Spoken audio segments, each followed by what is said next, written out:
This is Luke Radowski of WeAreChange.org here in London, England, and I'm joined by the one and only Max Kaiser of the Max Kaiser Report on RT. Now, Max, one thing I really wanted to talk to you is what's going on in the internet right now. A lot of people are talking about this fatal flaw of Bitcoin, and I was wondering, what is your take about this so-called fatal flaw? Well, if we're talking about the 51% attack, it's always been a possibility that there would be such an attack. And those who are saying that it's not a big issue, of course, are pointing to the fact that it's economic insanity for someone to launch a 51% attack because they would destroy their own interest in the coin, and the coin would essentially lose value, and then it wouldn't make any sense for them. However, we know in economics that many irrational things happen. So I don't think by merely saying it's an irrational thing to predict, that's enough of a reason why we should not be more concerned about a 51% attack. My thought is that there are a number of alternative currencies now, and I think that they're going to become quite valuable as a way to diversify your crypto portfolio. Obviously, Litecoin looks good.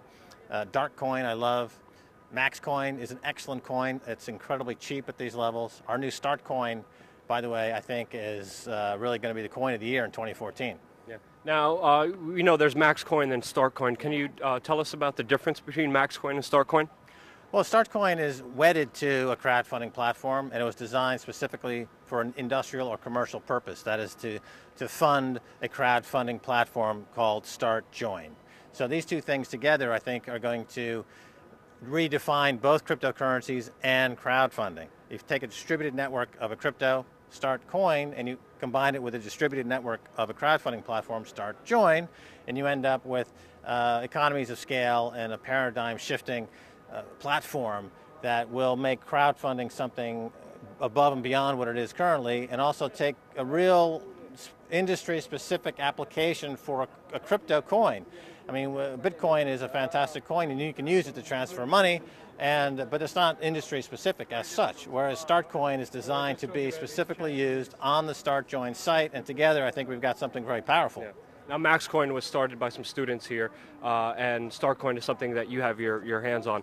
So what are the hopes and goals? What is kind of the main mission statement? Because it seems like a really good integration of something like Indiegogo, Kickstarter, and Bitcoin kind of coming together, but in a new alternative. So what are your hopes for Startcoin and StartJoin? My hopes are to fulfill the promise of both crowdfunding and crypto, and to challenge the existing, let's call it, central bank model. You know, it reminds me, back when I was in Los Angeles, I started something called the Hollywood Stock Exchange. I had to create my own currency, the Hollywood dollar, our own securities, you know, the first media derivatives ever invented, and our own trading platform, the Virtual Specialist. But the Hollywood industry effectively shut it down because it became too much of a threat to the industry, because we were essentially able to give a price to a film 6 months to a year before it opened.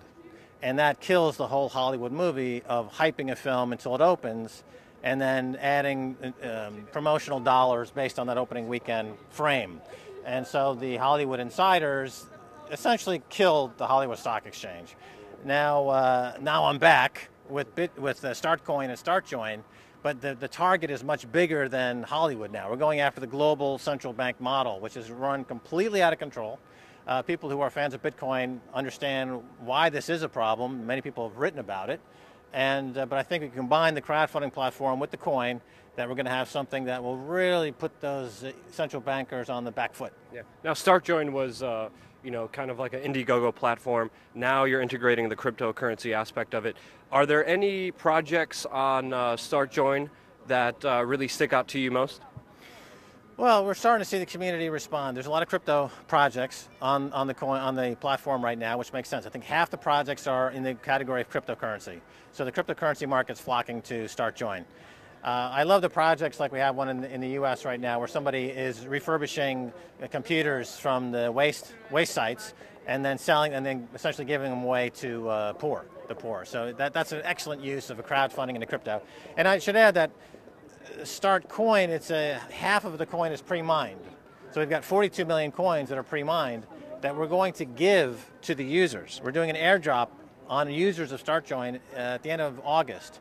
And we give away coins every week to users and projects. You know, a project, let's say it's at 90% funded and it's only got 3 or 4 days left. if the community really loves this project, then we're going to top it off and bring it over that 100% threshold with our own coin.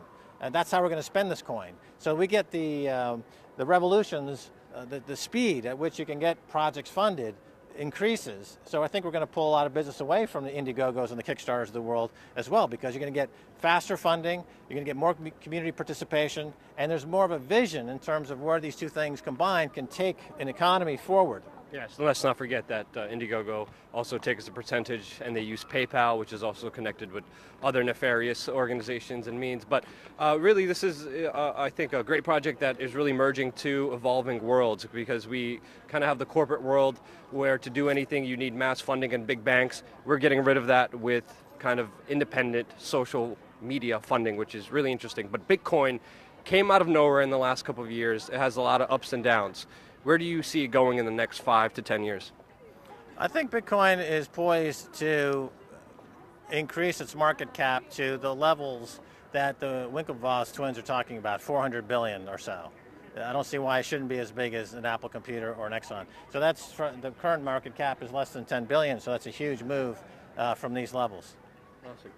Max, thank you so much for your time and your wealth of knowledge. Really appreciate it. The link will be in the description below. We have some security guards who are going to be talking to us in a second because we're filming in London, but that's going to be video too. All right, thank you again so much for watching, and don't forget to subscribe.